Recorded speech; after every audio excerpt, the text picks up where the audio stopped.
everybody, I'm Matt Gross, aka the Rhode Island Rocky fan, and welcome to another episode of Purple Row Video.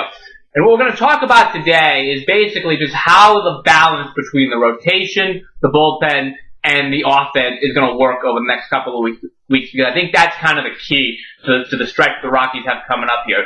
Pitching-wise, they've been excellent all year long, but now they've kind of run into a little bit of a rough stretch here because of Betancourt going on the DL, and then this very, very scary triceps injury or tightness on Tyler Chatwood, who has been excellent this year that we don't really know about yet. It doesn't sound too serious, but anytime you start getting news of something going on with a pitcher's arm, you have to get at least a little bit nervous. And just looking at the next couple of days here, it starts getting interesting with the rotation right off the bat, because you have Jon Garland going tonight in the finale against Cincinnati. You've got Chacín and De La Rosa going in the first half of the 4-game San Diego series back in Coors Field over the weekend. And then you start running into a problem, because then the question becomes who pitches Saturday in Tyler Chatwood's spot. The team is not 100% confirmed that Chatwood's not going to make that start. But I have to assume at this point it would be the best assumption, because he didn't throw today. He flew back to Colorado to get a second look on the triceps tightness, and so we don't really know who's going to start Saturday. So what it really comes down to is the Rockies have a couple of options. Number one, they could just call up Jeff Francis to make that start on Saturday. But then that leaves you with a bit of a problem, because once you bring up Jeff Francis, you can't send him back down if Chatwood is ready to make his next start in the rotation, which means you got to kick somebody out right away. Now, Jon Garland has been skating on thin ice after he started off the season off very, very well. Rockies fans should be very, very thankful that he won his first 3 games for the Rockies, but very well got them off to help was a big part of getting the Rockies off to that hot 13-4 start, which is the reason why they're over 500 and right in touch with the division lead right now. But the Rockies are 1-7 now in his last 8 starts, and batters in those 8 starts against him have an OPS over 1,000. So it's not working out anymore. The carriage has turned back into a pumpkin on the Jon Garland front. So he's probably going to be going anyway, but just know if you bring Jeff Francis up, you can't send him back. You can't send him back down. So that's one option. The other thing they could do if they don't want to bring Jeff Francis up yet, but this is a little dicey, is you get a little bit tricky where you start both Nicasio and Jon Garland on short rest on both Saturday and Sunday. Then you have an off day Monday, and then you can put, Chacín and De La Rosa back in those games, or insert Tyler Chatwood back in the rotation next week whenever he's ready to go, depending on what his status is. It's a little bit dicey because, you don't necessarily want to throw Nicasio in that situation. Garland, they might not really care too much about long term if you're going to tire him out, because I don't think he's going to be on this team after this month. So maybe they don't care about starting him again on Sunday.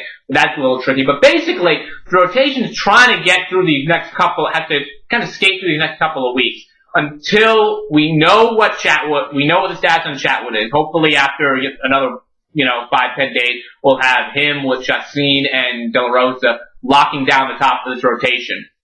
And then beyond that, it's going to be what happens with Nicasio, what happens with Garland, what happens when you choose to bring Jeff Francis back up, what happens when Roy Oswalt's ready, and what's the story with Drew Pomeranz. That's what they're going to kind of have to figure out. But until we get to the middle of the end of the month, you're kind of in a messy spot here with the rotation.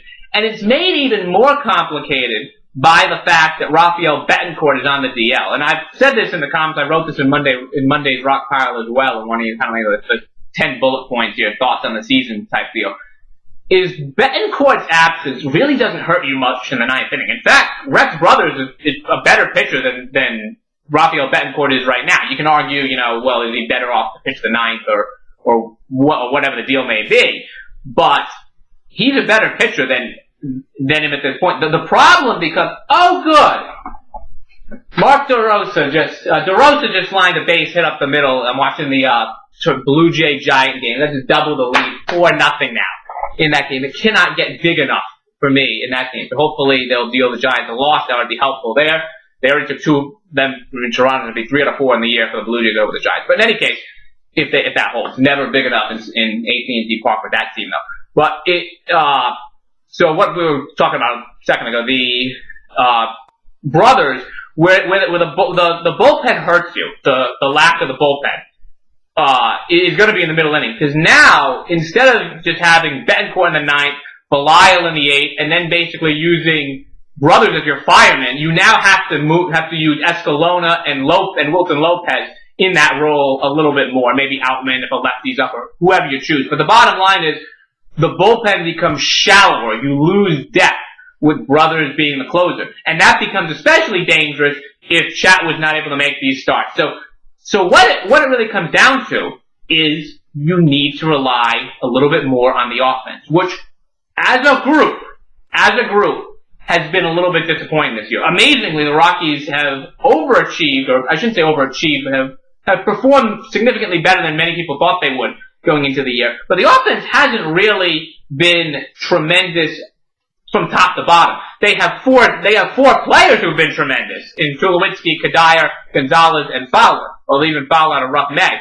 But beyond that, the fifth best hitter on this team this year, according to WRC Plus, is Yorvi Torrealba. So that just shows you how shallow the offense has been this year.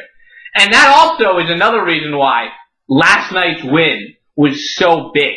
Because you finally had a game that the offense pulled out late. Even though it wasn't one of those other guys, didn't matter. The fact that you got Gonzalez on base in the eighth, and then the big two-run home run from Tulowitzki that stuck and became the game decided. Because that's been the type of game the Rockies have been losing all year long. You know, when they have a lead, they blow, it kind of becomes a battle of the bullpen. All of a sudden they stop getting big hits. To pull that game out was huge, because that's the type of game this team has to win if they're going to think about playing meaningful games and possibly get a postseason spot later as we head to the summer. A lot of times where we start discussing that. But that's the type of thing they really, really need to start going their way. That type of win was so big last night, because if they can start winning those games, they're going to make a little bit of a run here. And really, it's the perfect time for the offense to get it going. One, because they need to get the offense going with the pitching we just outlined, where they're getting squeezed on both ends now. One from Chatwood and one from Betancourt on both sides, with them being out. It creates a tricky situation.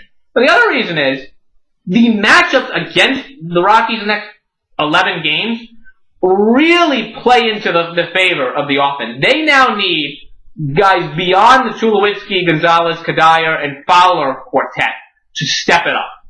And I don't mean they need to be world beaters, but the Rockies do need to start having some games here where they win because of their offense.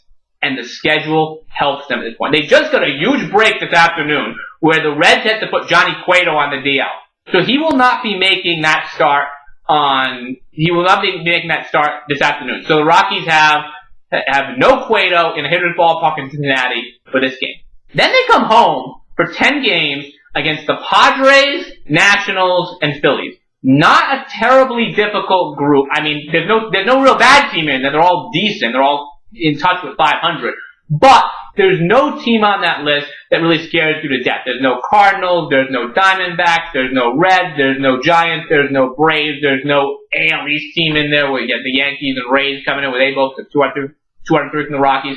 It's just middle-of-the-road teams coming into your ballpark. And it gets even better than that for the offense. Number one is San Diego, they do not have a real dominant pitcher. They just do not. If you look at their strength, it is offense and it is the bullpen, especially with Gregerson out there. That's their strength right now. If you look toward the Nationals and the Phillies, you say, well, the Nationals have good starting pitching, the Phillies have Cliff Lee. If the current rotations hold up, there's no weather delays, there's no other injuries, hopefully, if you're looking at the Phillies and Nationals series, hope for no rain out, no injuries, no nothing. Because if they hold right now, you will miss Cliff Lee in the Philly series, and you will miss Strasburg, Detweiler, and who's the other one? You'll miss Strasburg, Detweiler, and Zimmerman, all in the National Series. You will Strasburg is on the DL right now, and Zimmerman and Detweiler would be missed in the 3-game series. So what this would give you is 11 consecutive games without facing a really, really great pitcher, and all of them will be in hitter's ballparks. Now, there may be a game or two where you run into a pitcher who pitches well that night. Kyle Kendrick for the Phillies is still good. that would be an example there. So it's still possible. Well, you're going to have some games where the offense struggles. But for the most part, this is a stretch of the schedule where it's on the offense to win these games. It's as simple as that. The pitching's going to struggle a little bit. The pitching has actually carried the team more than the offense most of the year. It's time for the bats to repay the favor.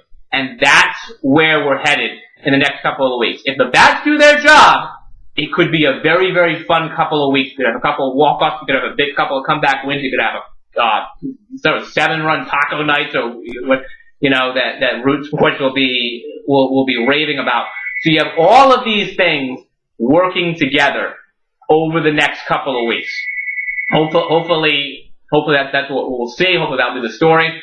Until then, I'm Matt Gross, Purple Row Video. I'll catch you next time.